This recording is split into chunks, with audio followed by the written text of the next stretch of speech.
welcome to the Pitt Style Podcast. I'm your host, E, aka our Money Bags, and I got the Pitt crew with me. I got my man K Ego. What it do, bro? What up? What up? What up, man? And I got my man Jay, aka Rose McCray. Tell him what we do on the pod, man. Hey, man, this is where we shoot the shit, talk about everything except politics. Facts. Staying out of trouble.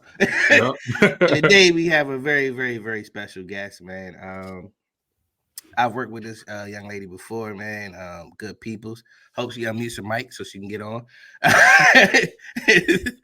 Then we got to unmute the mic. We got to get that going.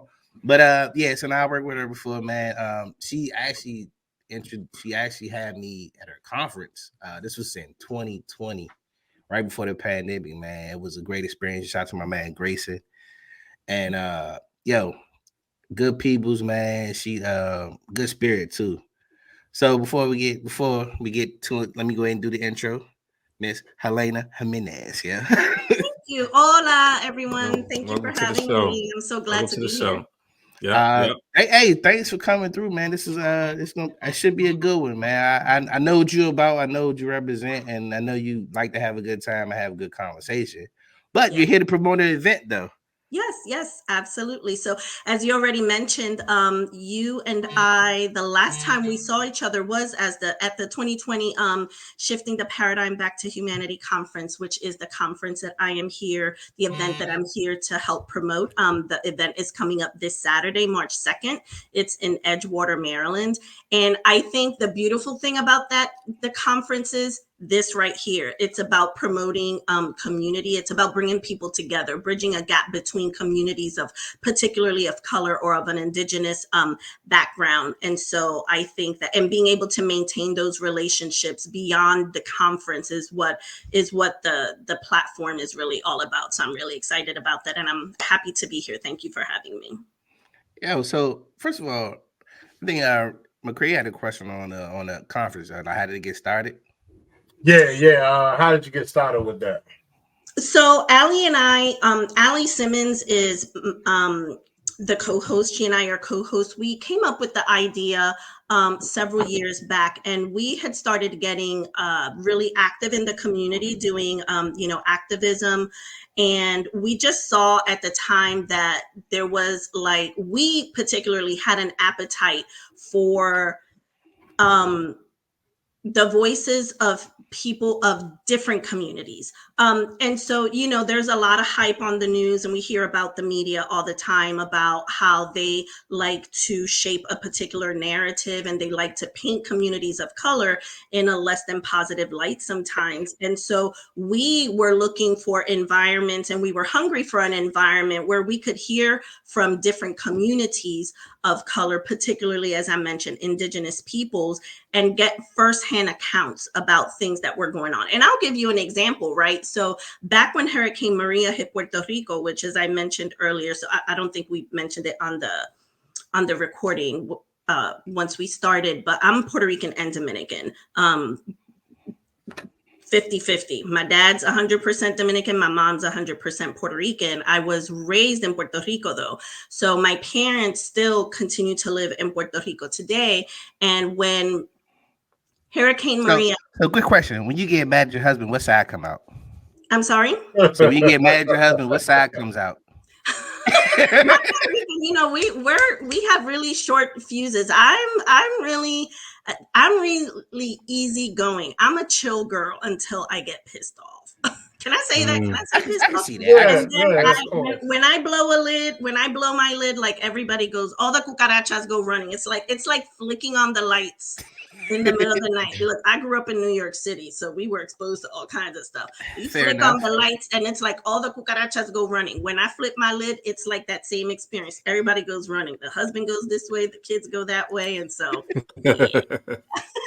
But for the most part, I think it's part of my indigenous Caribbean spirit that I really am like just chill. I like to sit back. It's like my Puerto Rican nature, just sit back, enjoy something cool to drink, listen to music, and just like vibe out. That's our vibe until you have to kind of, until you're forced to, basically. I think that's I think that's part of our issue. I think that's part of why we've been exploited the way that we have, the original Latinos. All right, yeah, we can talk about that. But yeah, so back to all right, we got off track. But how you and Ali, how y'all get started with humanity? So yeah, I think it was just a time where I was talking about how when Hurricane Maria hit the island, you know, they were without power, they were without comms, they were without water, they were without anything. And we here were hearing certain things on the news, right? Well, at first we didn't hear anything on the news, and I had to rely on social media platforms, and quickly different spaces were created online by people trying to gather information. And so once the mass news outlets started to pick it up, we knew that the information that was being shared with us was not the full picture, was not the full story. Right. And so we were getting the truth from the people on the ground that did have minimal access and were able to share and post information. So we knew how dire and how bad things were on the island. And just during that time and prior, Ali and I had always been talking about the need for spaces for communities of color, of different cultures and backgrounds to come together and share with one another in an attempt to bridge the gap, bridge the understanding gap between us, to help us realize that our struggles are basically the same, our desires, our hopes and dreams. We're all human beings and we all pretty much want the same things. And so we had a hunger for that, and we were not seeing it. We were not seeing. So shifting the paradigm back to humanity was birthed as an annual conference that serves to bridge the gap between Black, red, and brown people, is how we refer to it as. And we do that by centering the challenges we face in our lived experiences. And so we created the conference for several reasons, right? We created it because there was a need for connection and growth. We couldn't find spaces that focused on collective Indigenous communities and culture. We wanted unfiltered firsthand accounts of the challenges that people were facing. We didn't want to rely on corporate media sources. We needed an environment where we could reclaim our voices and narratives and share them openly and freely. And we wanted a setting where people could bring what they had to offer firsthand. And so hence we got together and we decided, let's start this speaker conference and let's start networking and meeting people. Let's divide and conquer. You go your way, I go my way. And we're always meeting people and stuff. And we're both very outgoing, and we both love culture. We both love people and communities of color. And so in our respective lives throughout the course of the year, we come across different people, and then we bring them forth and give them an opportunity to come and share their voice at the conference. And so yep. This year we're coming back after 4 years. The last time we were together is February of 2020. Yeah, no, and when I say, man, it is a humbling experience because you get to meet people that you might not every day meet, you know, and people with just different perspectives and different views and different challenges they had to face. But everybody, you know what's so crazy about it? Everybody is humble. Everybody that I met at the conference, everybody was so humble and cool. And they was just, it was like, I would imagine it's like a calm Woodstock, bro. It was like a calm Woodstock. It was like everybody with was no cool. alcohol or drugs. Yeah, it was a calm Woodstock. It was peaceful. Everybody was chilling. Then you get to network with people talking about things, and it's like, and then like I don't know, man. It's just you gotta go for yourself. That's what I say. You gotta go for yourself to experience it. And we had. Is it always in Baltimore? Is it always here, or do y'all move it around? So far, it's always been in Edgewater, Maryland. It's not we don't have sponsors. That's something that we're working towards. And our dream would be to eventually take it and have a national event, even global event. But for the time being, it's only ever been in Edgewater, Maryland. But we would like to take it bigger if we would get people. But it's important, right? It's one of those things that you have to balance it out, because if you have sponsors, now all of a sudden you have to take ownership and responsibility for those sponsors and who they represent and their audiences. And so we're a grassroots organization. So ideally, we would rely on the contributions and donations of the community, of the people, to help keep this event going. But since we started it, Ali and I have always funded it ourselves. We put forth the money up front to rent the venue, to hire a caterer, to get the things together to host the events. Eventually, we would like to be able to pay the speakers something, but we have not really been able to do that. So our speakers come and they come with their own voice and what they have to offer, and it's a donation of their time. And so we try to honor that, and we try to make up for the expenses through the ticket sales for the event. And so I mean, it sounds dope. Sounds very authentic. It doesn't sound, it doesn't sound like you said when you get your sponsorships and things like that. Depending on the sponsors, you do have to be mindful of, what they promote and what they like to see, what they like to be associated with. So, right. Being able to do it the way y'all are doing it from the grassroots and continuing to grow it. Obviously, y'all doing something great because y'all continuing to do it. So obviously, y'all are reaching the people that y'all need to reach. So, well, it's difficult because that's one thing, right? When COVID happened, then we knew that we couldn't come back together because that they were just not supporting. We couldn't gather, and so with the people's fears of the spread of COVID, we held off until now. And it's been 4 years since that conference. Right. This is our first time coming back, and it's really like we're starting all over again, because over the course of time, out of sight, out of mind. And so we're starting all over. And I know there, for myself personally, I'll share that, transparency here, that I had my moment of thinking, is this something that I should continue to try to push forward with? But now more than ever, my brother just passed away in December. And we are, as a family, are still... Thank you. We are still, as a family, waiting for the final results from the chief medical examiner of Baltimore to give us the cause of death. He was in police custody at the time of his passing. He walked in there on a Thursday. It was something associated with he had gotten behind on child support, and he was carried out in a body bag on Monday.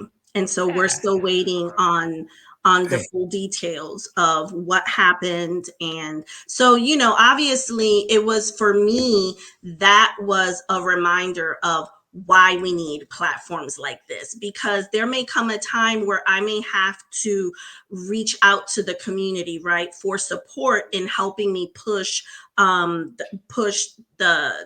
county to give us answers and responses in regards to what happened with him.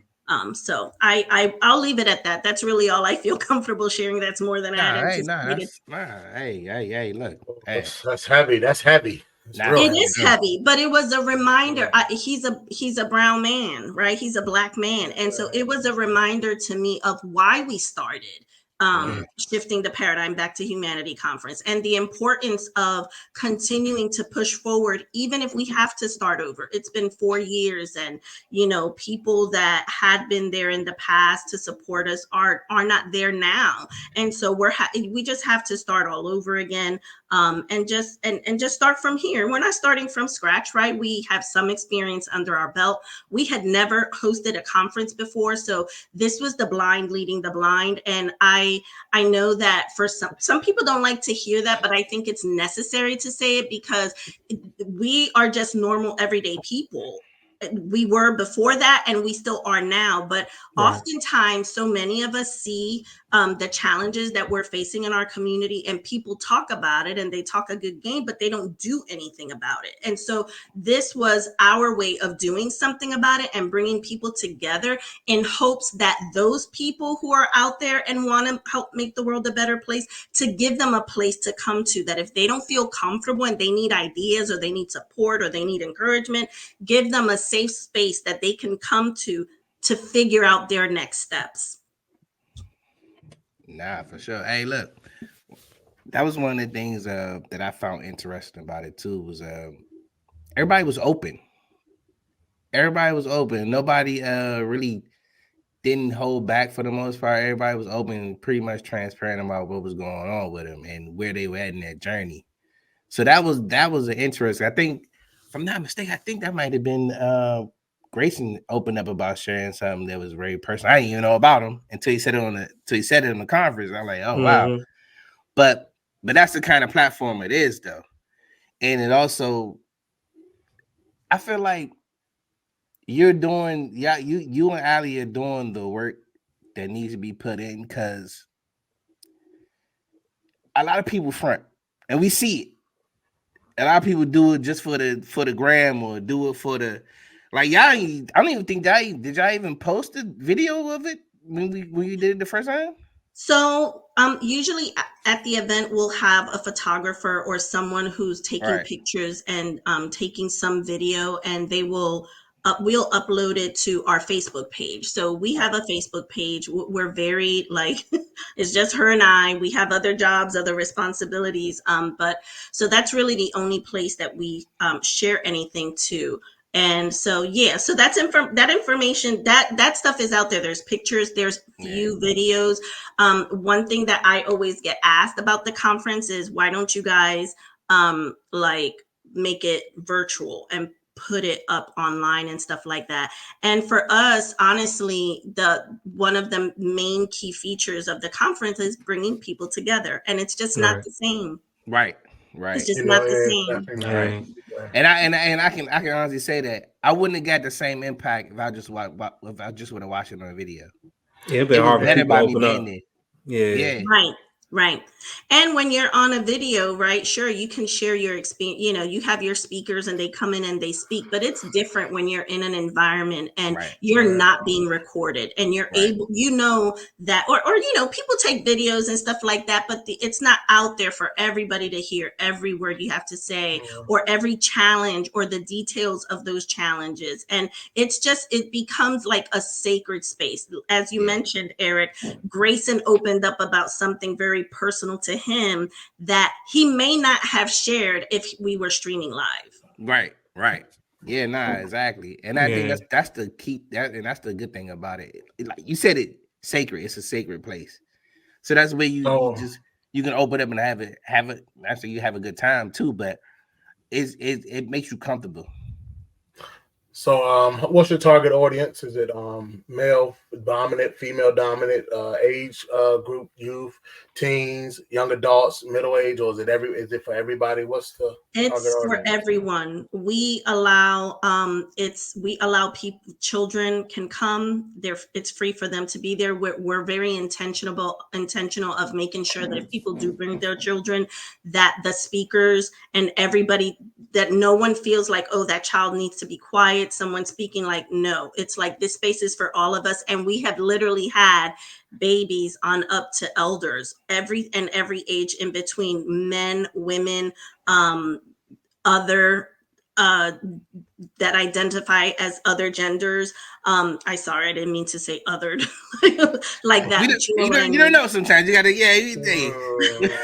And so, but it's so we always start the conference with a land acknowledgement, acknowledging the tribe who original tribes of land we're standing on during the conference.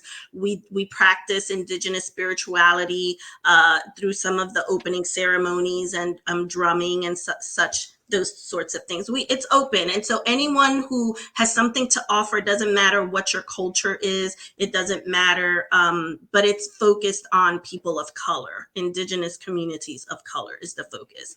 And we have everybody, it's open for everyone though. Here's the thing, like a lot of the white people, we get a lot of white support. They want to be in the space. They want to see, they want to be supportive. We have our allies who show up and they're like, how can I assist? Do you need a donation? Where can I support you in this space? And they're willing to do that. They're willing to take a back seat and allow us to lead, to hear our voices. We have people in politics, in government, in the education system, in law that have either spoken or have been attendees of the conference, because again, they're hearing firsthand the challenges of communities of color. They're hearing real stories. It's almost like, like anthropological, right? Because you're hearing the stories firsthand from people themselves. And so at the end of the day, you can look at the different speakers and you can gather and make your own assertions about what's really happening in these communities, because you're hearing it from people in their respective communities. And so this year, my focus is going to be the morning half of the conference is focused on Puerto Rico, Borinquen. And so it'll be Borinquen discourse. We have 2 speakers that will be streaming live from Puerto Rico. It isn't an open live stream event. It is not. They're just streaming live from Borinquen. And so I'll have them there. And we're going to be talking about some of the challenges that they're facing in Puerto Rico. We have a male speaker and we have a female speaker, and we're going to be touching upon their respective experiences with, the female speaker, like around misogyny and that machismo still showing up, how it shows up, what issues they're running into. We're going to be talking about the real estate market and what's happening, how, the land is being bought up, and just a lot of different things. And so that just goes back, right? And they identify as indigenous, they practice an indigenous lifestyle, but that the Puerto Rican indigenous people are not federally recognized. Interesting. So I see go ahead, E. No, go ahead. Now I see a lot of passion in your voice when you talk about your platform, and as you know about Pit Stop, we told you before we started, what the idea of Pit Stop came from our late friend Ronald J.R. Pittman. What was the one thing for you and your partner as far as what drove the passion to get started? Because I think like what fuel that light, would turn that light on is what's going to take you far. Right. It got to be something. It got to be something that flicked right there that made you just want to do it. Well, we wanted to bring change, and as mothers, as women of color, with children of color, with boys raising future Black men of color, we knew that we want to do our part, and it takes everybody. And I think that to be passive in this day and age, to be passive means that you are contributing to the problem and not the solution. And talking does nothing. Having an opinion does nothing. It does nothing. Yeah. So for us, our children were growing up. And I think that when you start to really acknowledge that your children will be walking out the door one day, and you start as myself, right, as a mother, I'll speak to my own experience. When you realize that they're going to walk out the door one day, and I started asking myself 2 questions. Have I prepared them enough for what's out there? And how am I contributing to the experience of that bigger world that's out there? And I had already had a calling on my life and had been doing deeper personal spiritual work for years, hence my Execute Your Destiny platform. And so I was very aware, rooted, and already doing the work. But when I started recognizing that one day my children were going to walk out the door, and what would they be walking out into, and had I prepared them for that, and recognizing the need for spaces where people could come and develop their leadership, develop their voice, and and where we could go to hear the perspectives of people that live in a different culture than what we were living, right? And these are our neighbors, maybe our neighbor in the county, in the next county over, or in the next state over, or when you're hearing something on the news, and when we were hearing about the Dakota Access Pipeline, right? How did y'all feel about that as y'all were seeing, the hey, Ellie, I don't want to cut you, but you know what's crazy about that? I remember I was in a bar talking to a Native American guy, right? And when I saw the passion in his voice talking about the Dakota Pipeline, like I had knew about it, but I didn't really pay deep attention to it. Right. And when I saw the passion he was talking about, we at the bar, mind you, we at the bar. He started crying. I mean, he's breaking down crying. I'm at the bar, like, oh, wow. Yeah, I didn't know, but but just to see that it really affected him like that. Something that was going 5,000 miles over here, but it really affected him because it was his people, though. And I was like, damn, man. So but that's what the conference is about, though. It made the one thing I found out real quick. The more that we act like we are not the same, the more we are alike, bro. Everybody really trying to do the same thing for real. Mm-hmm. For the most part, we want to feed our families, take care of our families, just live our life, man, and try to be and have some kind of success and morals or whatever you want to have. But we just trying to live our life, man, take care of our family for the most part. We don't want no smoke with nobody, man. Yeah.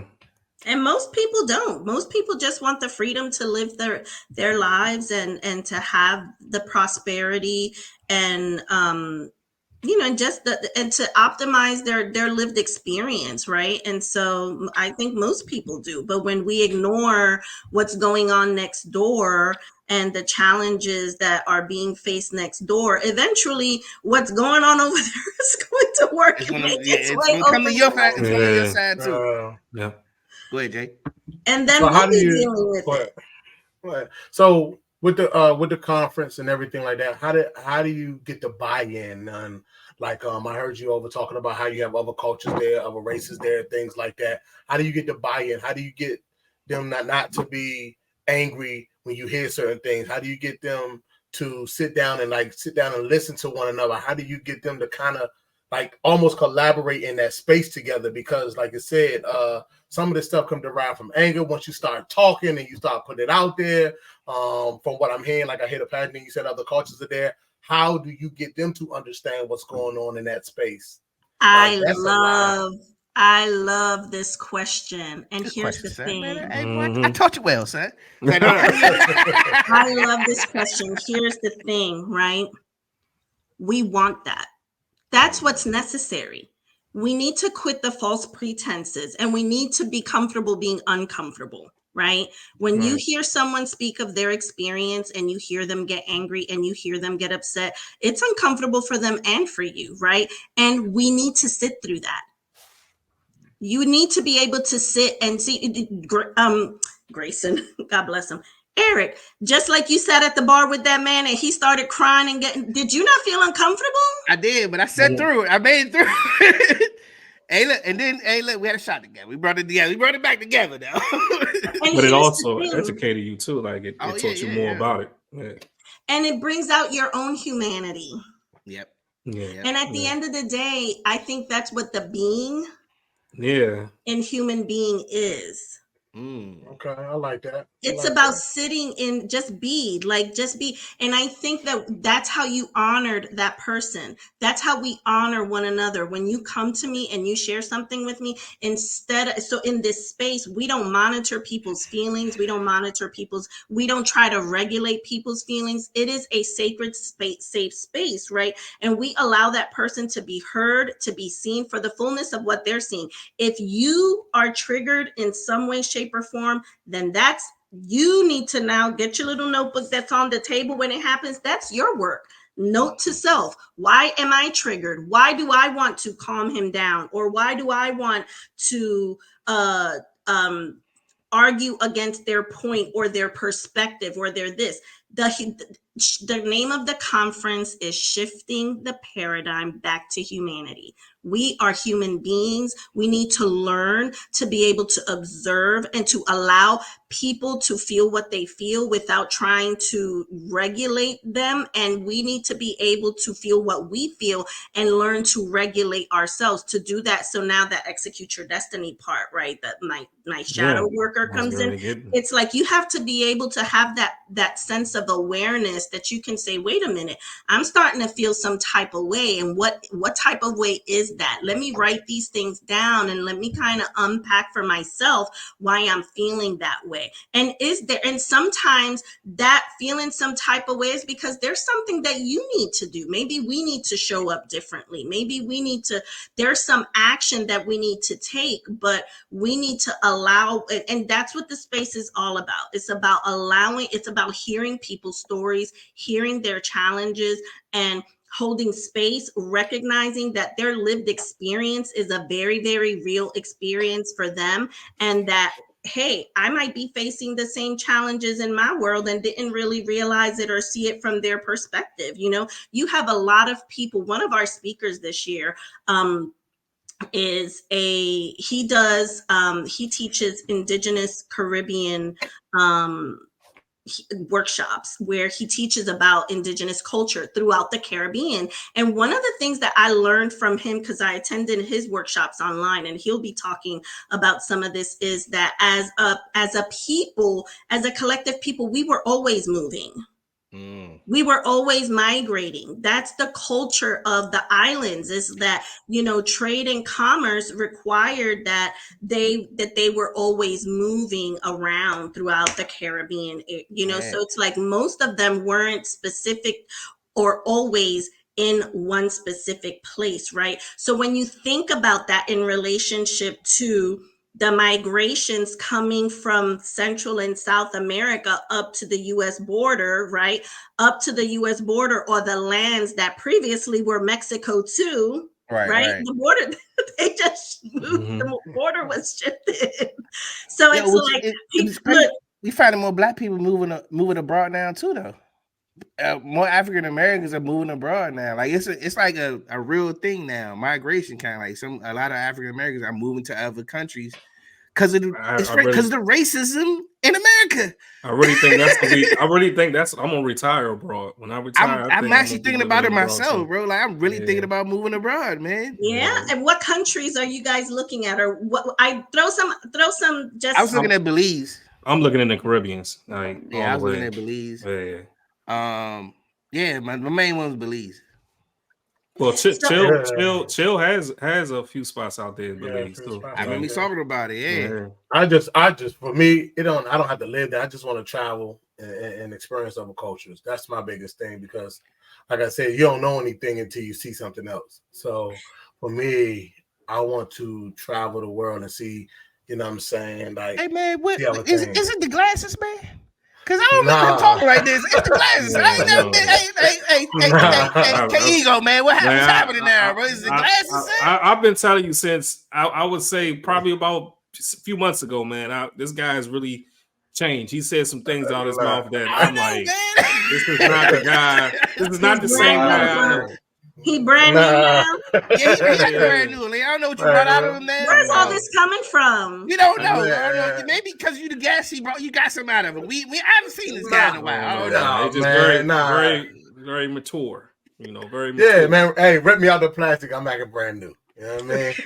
but I definitely want to travel. One of our partners now, his name is CJ Charlie. His name's CJ. He's actually out of town now. I think he's friend of the show. Yeah, he's a friend of the show. He's a big real estate guy, and he's actually in Singapore right now. And for his birthday, his 40th is actually in a couple of days. So he's in Singapore. He's traveling over there. So he's seeing that side of the country. I have an older lady that runs with me, and she went on a 45-day trip. Damn. Like, and it's like when you hear that, it's like, I've never thought to do nothing like that. Like, I don't have that much vacation. No, she's retired. No. Oh, okay. She's in. But like, I mean, she got some things that she's done. Like, she's in her 70s, I want to say mid 70s, late 70s. She done ran a marathon. You know what I'm saying? She's traveling the world, and she's traveling when she was I had to take extra clothes. So wherever she traveled, she had to take warm clothes and hot clothes, and summer clothes. It was just crazy to hear it, and I just when you start thinking about that stuff and understanding other cultures, how they live, what they go through and things like that, or what you see when you go to these other cultures, when we all go out of the country. When you go to Jamaica, when you go to Puerto Rico, when you go to DR, you go to these other countries and you see that they need our dollars to survive. You talk to somebody in Jamaica and they tell you, oh yeah, appreciate you because with this money, I'm going to be able to get my hair done. I have my hair done in a month or two. And you that's something that we look at and say, man, I get I get a haircut every week, or I get it, you know what I'm saying, every 2 weeks. Right. So it's just, like I said, that's why I was so interested in what she was saying. And especially with the other cultures, because I remember my first time going to the African American Museum here in DC, and I seen more of every other culture than I seen us. You know what I mean? They want to learn so much about us and things like that. And, that's why I was asking that question. How do they, when they come and do they learn, or when they speak their perspective on what they see? Because like you said, television, you know what I'm saying, it's what they see, Instagram and things like that. And, I just wanted to know, once they sit down with, the culture and they're engulfed in it and see what it really is, and you can really say, man, that's not true. You know what I'm saying? that's not true. Stereotypes is crazy. You know what I'm saying? Right. So that's why I was asking that question, man. And I appreciate you answering it like that, because it does give a person an opportunity to vent. It gives them an opportunity to open up. It gives them an opportunity to be vulnerable and things like that. And it gives the person to be the real them, their core, and show who they really are. You know what I'm saying? It just strips them down. I think that's pretty dope. I think it's a pretty dope thing, because like I said, you're never going to open up if you don't believe that the person across from you or the person beside you is truthful. You're going to always keep your guard up. You're going to always show your representative. So to see that y'all able to get these people to strip down to their bare self is amazing. Because you give them the space, right? That's what the whole point of it is. One of the things that we do at the start of the conference is we have the sticks, the talking stick that we pass. And it's when we give you the stick, the floor, the speaking space becomes your space, your sacred space. It's not mine as the host. It's no one else's. It's yours. And it's about your message, your experience, and what you choose to share.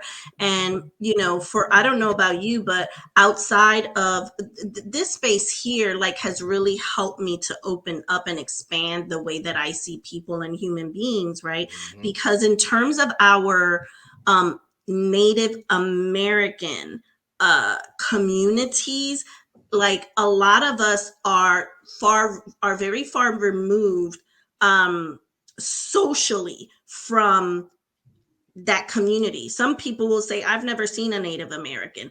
Other people are moving in their midst and don't even know it. And won't even recognize them, won't recognize those things. Or you feel our parents used to watch, the Westerns back in the day, and you would see that the cowboys and the Indians and all this really stereotypical stuff. They used to have white dudes playing Indians. That was crazy. Come and think about it, right? When you they had blackface, dog. That was crazy, bro. They had white dudes playing Indians, bro.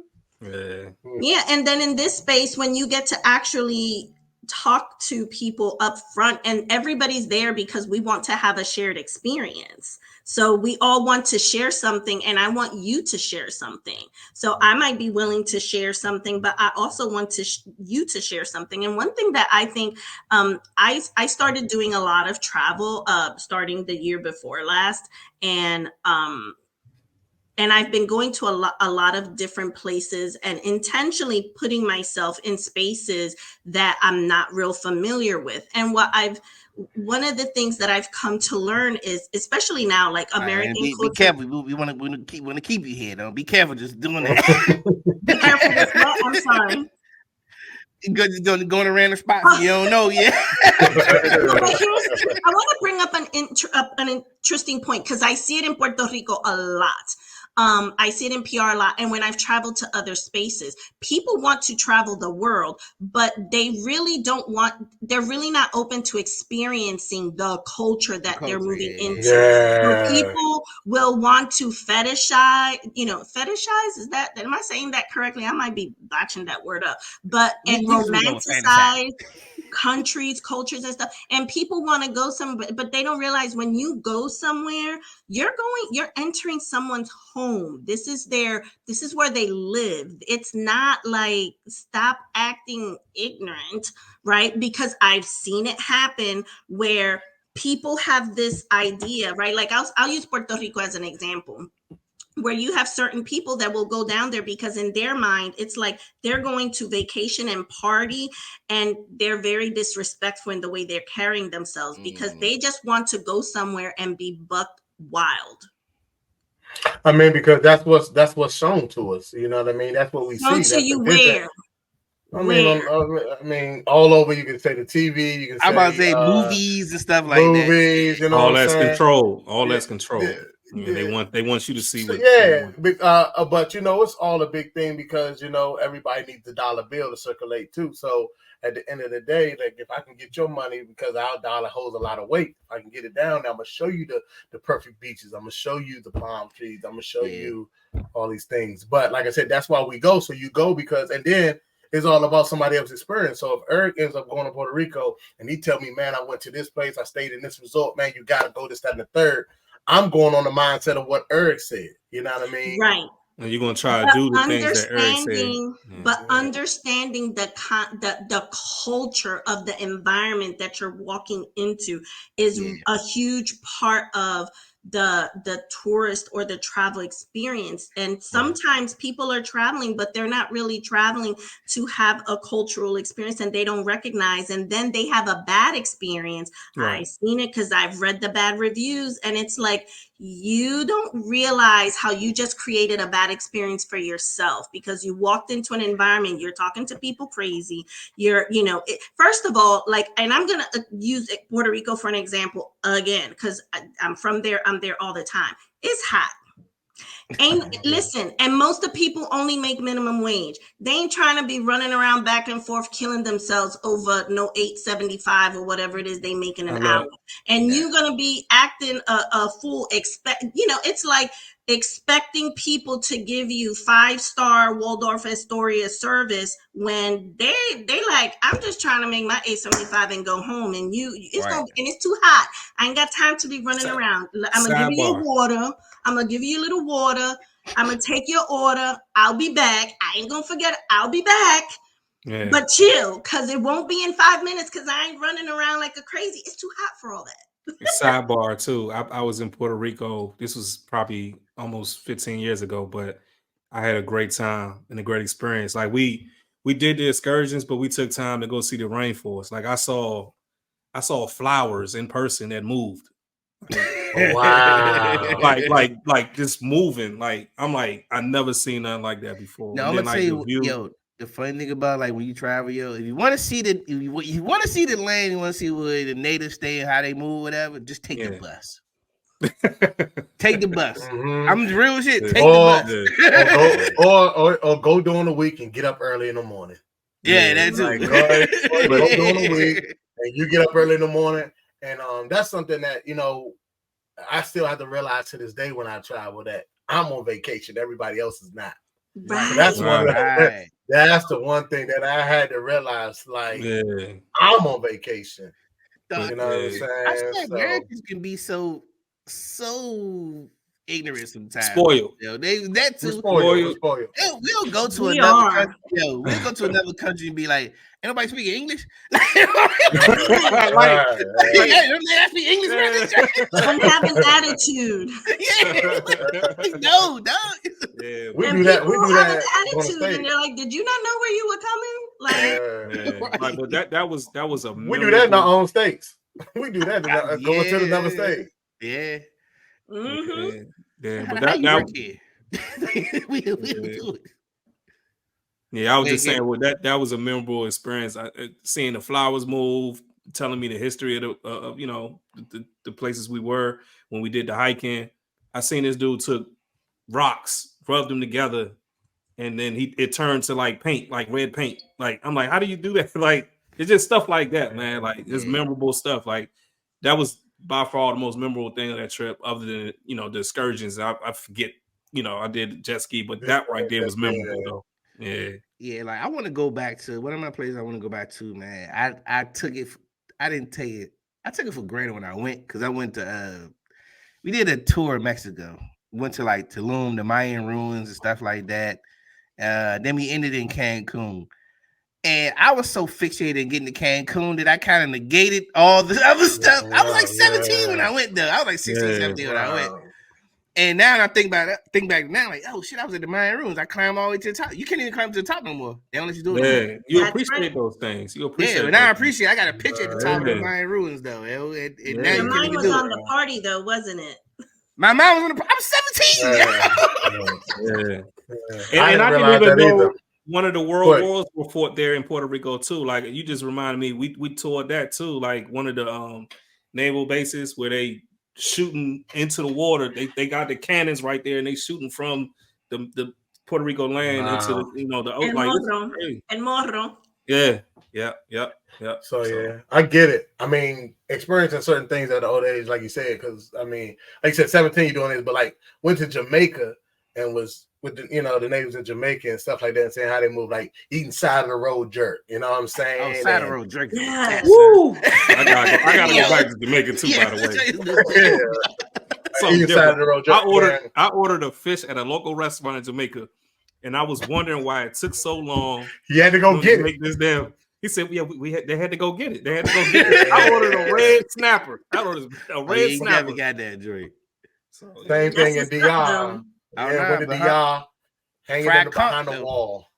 Yeah. I'll be there. Like those things is crazy. Like going to DR and like you hanging in the wall, the kids coming up to you. You gotta watch, but you gotta know how to move still. Like you can't move like a tourist. Like they can smell it a mile away, man. Like it's just crazy. And then like just eating certain things. Like watching somebody cook chicken like right in front of you on like this grill. Like you looking at how is it? Boom, boom, boom. He give it to you like this. Man, let me get more of that. Can I get 2 more of those? Can I get, you know what I mean? And just seeing certain things. And like you said, they ask you, they pull up on, we on a boat, they pull up on you on the jet ski, ask you what you want to eat, and then they go back on the jet ski and go get it. That is so cool. That's fun.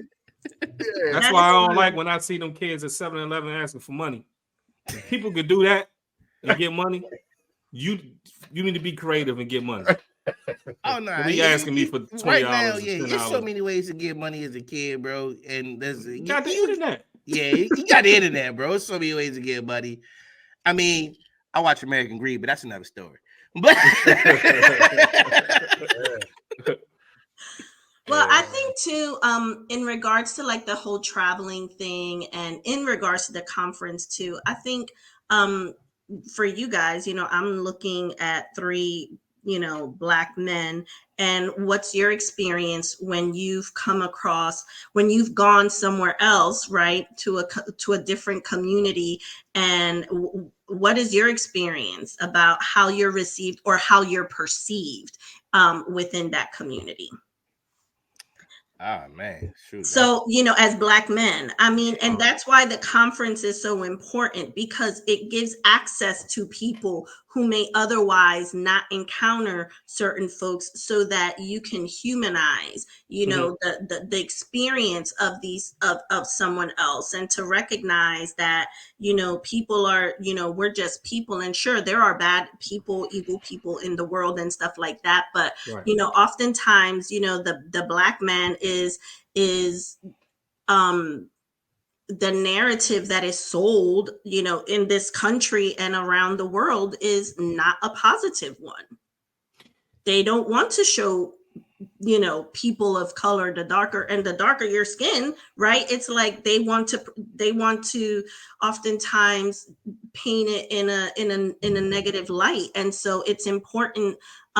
These spaces are important for the sharing of your voices, right? So that someone can sit across from, if one of you, obviously as Eric was, one of our speakers was here, and Grayson, that when we bring people forward, it gives others the opportunity to see not just you in a different light, but they may encounter someone else that looks like you, and grace might be exchanged as a result of the experience that was had at our, sacred event. So it's important.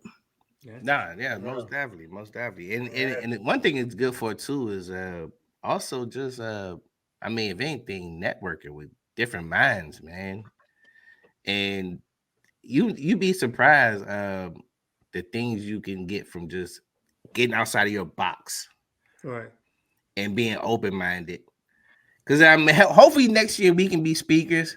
I don't know how we can do this, Elena, because I'm ready to. Well, we know Jay can do it now. Hey, I'm proud of him right today. He did a good job today. But I don't know about this guy out here, K Eagle. We don't know about him. He a little live wire. He might go off the script. We don't know about him. I mean, hope we get invited next year to be guest speakers. Yeah. But I don't know. Yeah. Maybe They only because if we go to a restaurant and the tables got white tablecloths on it, get ready for a ride. It's gonna be a lot of laughs, a lot of disappointments, and you know how your parents used to tell you act like you've been somewhere. It doesn't apply to this guy. That doesn't apply to him. Doesn't apply to him at all. So man. hope we get an invite next year. I don't know how this is gonna work, but maybe we just give him a couple of drinks. Maybe it calm down. We don't know. It's all good. Definitely. We'll have to talk about that. And again, like, you guys can participate this year. You can come, right? That's why we're here, is to continue to advertise and let people know, hey, we're hosting this event. We have our lineup of speakers. I have them listed here. I'm gonna go over them really quick, just to kind of cover quickly who we have. We have Aretiana Gonzalez. We will be streaming her in live from Borinquen, which is the indigenous name of Puerto Rico, before it was colonized and before it was acquired by the United States as a territory of the U.S. And she is a doula. She's a beauty consultant, and she's also a Caribbean Indigenous History workshop facilitator. So they facilitate the workshops that help people learn about the indigenous communities across the Caribbean. It's very interesting and very fascinating. She's amazing. I have a great deal of respect for her. She's a warrior. That warrior spirit really comes through. Love her. We have Brianna Cuffey. She's a political advisor. She's an ancestor connector keeper, and she is a community historian. So I'm looking really forward to hearing her share information about the Black community. She's a historian. Then we have Guatu Santana. He is our second speaker. He will be live streaming from Puerto Rico, aka Borinquen, as well. He's an agriculturalist. So he's a farmer. He cultivates the land. He is a teacher and instructor of the Caribbean Indigenous History workshops. He is like a walking encyclopedia. He has a lot of knowledge of the indigenous people throughout the island, and he and Aretiana together, they live an indigenous lifestyle. So although they do not, the island doesn't have a federally recognized tribe, they live the lifestyle as if they were. We have Joy Hunt. She is a food sovereignty advocate. She's a registered. I know Joy. Yeah, so she's a registered dietitian and nutritionist, but she'll be talking to us about food sovereignty and why it's important that we understand that, especially in this day and age. During COVID, we saw issues with the supply chain, and we saw issues with food. And so she'll be talking about the food that we're eating and what impact it's having on us, our bodies, all of those things. We have Mercia Cummings. She is an Afro-Indigenous mental health therapist. She's a mindfulness educator and energy healer. And I can't wait to hear what she has to say. I think that I'm going to highlight her because, as you all know, we are living in a time where mental health is becoming a crisis in our country, and we're seeing the highest levels of suicides across the country that we've ever seen. And so mental health is such an important thing, and we need to make it less taboo, and we need to be speaking about mental health, especially in places and spaces where our men are, because oftentimes, especially men of color, are the least likely to go to therapy. And I don't know why, because I think it's a great thing. And so I'm looking for this is a caveat to that. It's There's a reason why we don't it's really go. it's definitely a caveat to it. Yes, and I understand that, and I get it, and that's why I think it's interesting that she's an Afro-Indigenous mental health therapist, and she's a woman of color. So it's important that we have more therapists coming in that look like us, that understand our experience, and are a safe space for us to work through our traumas and work through a better understanding of ourselves. And the sixth speaker is yours truly. I will be actively speaking this year. Normally, thank you. Normally, I am a host where, Ali and I are putting on the event, and, we open and we close, and we usually have some words to share. But this year I will be actually speaking and sharing content on the Borinquen discourse, just the bigger things that are going on across the island, and raising awareness to it, the indigenous, the people of the island, that lifestyle. So Yo, I want to give another shout out to Amina Gafar. Yo, she's dope, yo. I met her at the conference last year. I mean, not last year, but last year at the conference. And yo, shout out to her, man. She went to law school in North Carolina Central, my alma mater. Let's go. Hey, shout out to the HBCUs. Yeah, shout out to, I mean, and she's indigenous too, yo. But she, you know what I'm saying? She's Lumbee. Yeah, yep. So nah, man, shout out to her, man. She's good people, she's man. And she she does dope work, man. So if you ever get a chance, look her up, man. I mean, the Gafar, we had her on the show before. Yeah, she's dope, yo.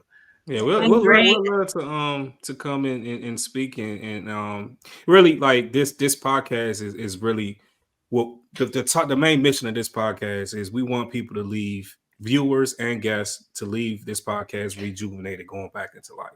So it's laughing, having a good time, educating each other, a little entertaining. I've been entertaining as of late in this podcast. Normally when Chill's not here, I'm the star, but it's you're always a star. You're always a star. Thank you. Definitely. I feel like with your platform, it's definitely, especially when you mentioned suicide and things like that. A lot of Black men tend to deal with a lot of things in silence, and when you keep doing that for years on top of years on top of years, eventually you're going to explode, right? Or you know what I mean? So, but yeah, I definitely will be interested. We gotta get up and talk about that, man.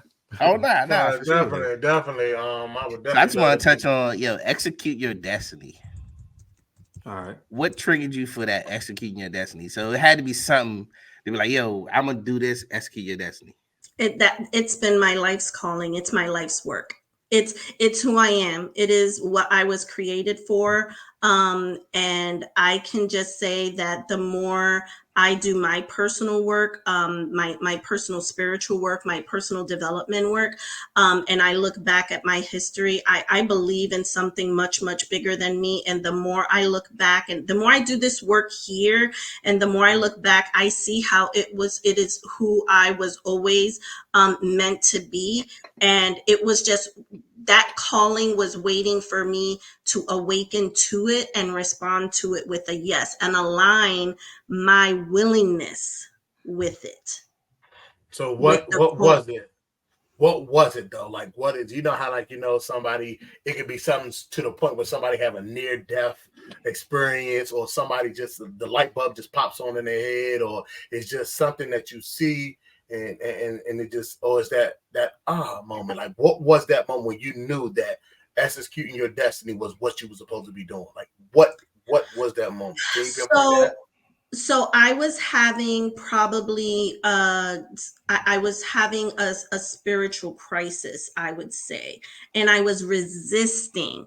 I was resisting the surrendering to that experience.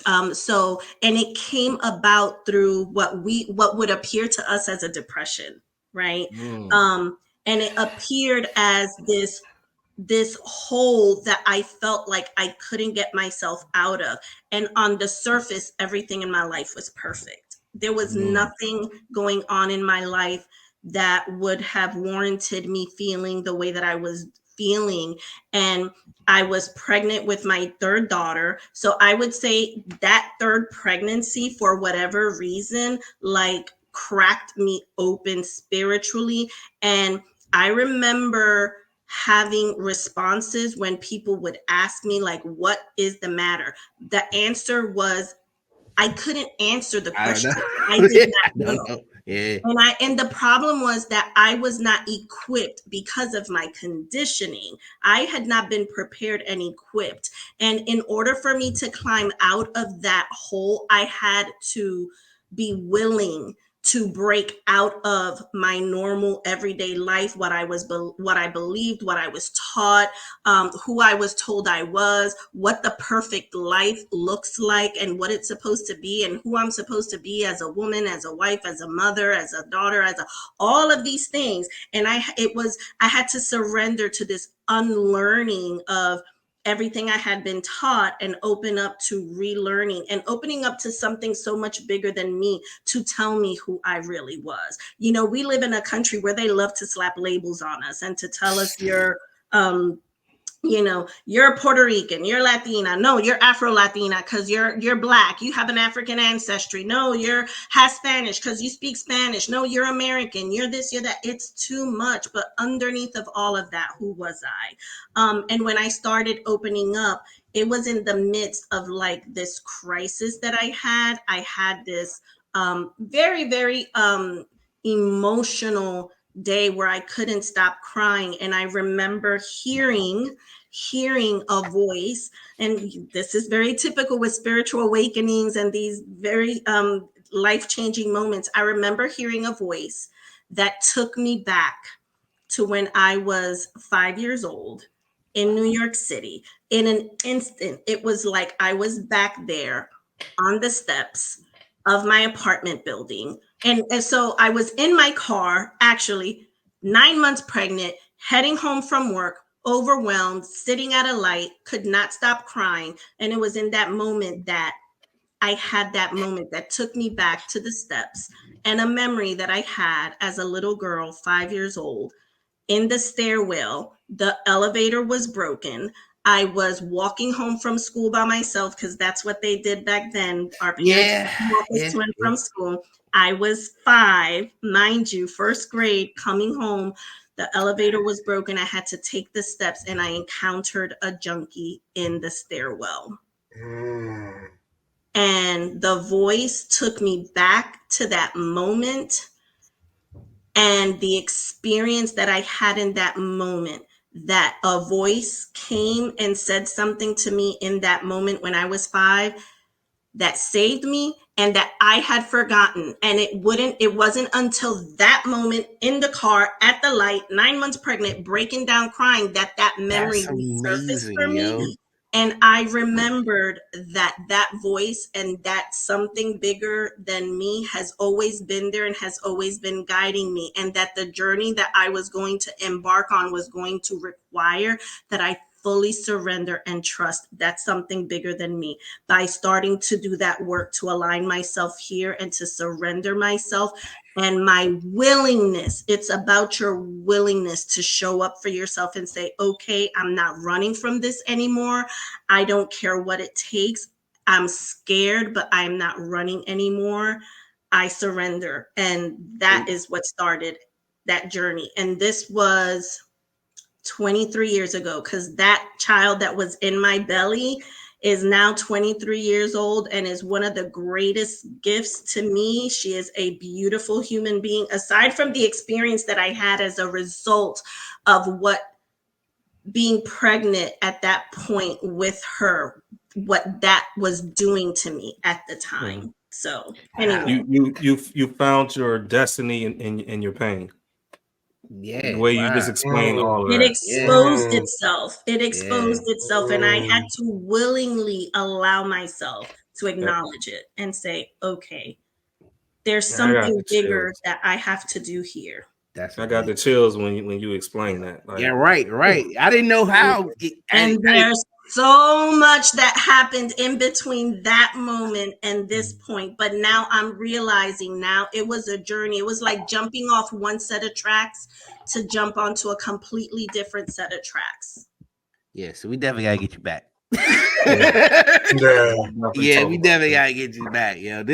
Wow, that's a way to wrap up. So what we do here, for one last thing before we get out of here. So we have this thing called a victory lap, right? So the victory lap is like, when we finish the pod, it's like final thoughts, kind of like. So, you win we won the race, is over. We had a successful pod. Hey, I was scared because I know how you go. Like, it might be some crying in this. I don't know how it's gonna go. I was a little nervous. I was scared. You're ready for anything. Yeah. Because hey, look, as I get older, I cry to drop it down. I'm emotional as fuck now. I don't know why. It's fucked up. I think it's a lot of stuff happening in my life. So now I just cry all the time now. I don't even mind it though. I don't even let hold back now. I look over, I just grab you, man. We had the concert. I'm in the middle of a hip hop concert, wailing though. Like I'm just like still having a good time, but I'm like, oh man, damn. but you know what it is? It's just what you said though. You never know when it's gonna hit you. Those moments, you don't know when it's gonna happen. It can be the most random moment, and it happens to you, man. In the middle of this concert, music blasted, and I had a moment. Man, we was there. You never know, but you gotta have your emotion. You gotta have your eyes open to receive it, though. Yes, that's the key. But without that said, and those that were with you were holding space for you, basically standing in the gap and creating these two guys right here. Yep, these two guys right here. That's what's up. Yeah. That's what's up. Yeah, they probably see me. They probably see me one of my two most ugliest cries, yo. Man, this is what they call emotional availability. I love this. Which goes back to dating, which is why we got to get you back, because some of these people are not emotional available. Yeah. That's this real. is what the world needs. Facts. So with that said, we're gonna give you the victory lap, man. Your final thoughts, man. You got it. It's all you. My final thoughts on whatever. This is your victory lap. Whatever you want. Whatever your victory lap is going to be. Yeah, wisdom. Words of wisdom. I'm just gonna share. I want to remind you all that we are co-creators of our experience. Okay, and that we were created in response to a need. Okay. Whatever that divine being is, created each one of you to be present in this moment for a specific reason. You are the answer for something that's needed right now, today. And Execute Your Destiny is the platform that I use and the avenue that I use to help people step into that awareness and to acknowledge it so that they can open up and bring forth their best, very best, highest self, so that they can respond and be the call to that need, so that they can step into their higher calling and whatever the universe created them for, whatever you were created for. And so as co-creators, I want you to remember that your highest self is always going to be your most empowered self. Step into your power. The world needs you to be empowered. So whatever you have to do to be in that space, to stand in your divinity, each one of you is divine, absolutely divine. And don't be afraid to step into that. Don't be afraid to step into that. That's why you were created, and you're worthy, and you were meant to be here, and we want you here. So Beautiful. It's not even about me at this point. Like, it's not even like, this is, I love standing in a sacred space with someone and helping them sift and sort. I always do this because, you know, when you think of archaeologists, you know, they go and they dig up dirt and they put stuff into the net, and then together they sift and sort through the contents of what's remaining after they sifted and sorted through it. Right. And I love being that person who can help create a safe space for you to sift and sort through and find those big nuggets that you need, that are going to help you find your ability to step into your greater purpose. And right. that time is now. We are living it now. The collective is living it now. And I believe that if you feel like you have a calling and you need to do some work to figure out and fine tune for yourself what it is that you need to do so that you can be in your most empowered state, so that you can make the greatest impact, then that's the work that needs to be done. Don't shy away from it. Don't be afraid of it. You were created for this. You were built for it. Yeah, for sure. For sure. And I'm here for it. Hey, that's why I'm trying to tell my man K Eagle, man. You was built for this, man. You got the ego to do it, brother. Hey, I'm up for the job, man. My new way of life. Hey, but before we get up out of here, Jay, tell her where they can find us, man. Oh man, you can find us on all streaming platforms. Check us out on YouTube, the Pit Stop Podcast, on Instagram at the Pit Stop Podcast. We everywhere, man. But this was a very refreshing episode. It's another episode in the books. Be sure to follow us, like I said, at the Pit Stop Podcast. Make sure you tell a friend and tell a friend. And on YouTube, please subscribe. Look at the bottom of my name. Yeah, look at it. Subscribe to YouTube at the Pit Stop Podcast. And like I said, tell a friend and tell a friend. For sure. It's the Pit Stop Podcast. We out.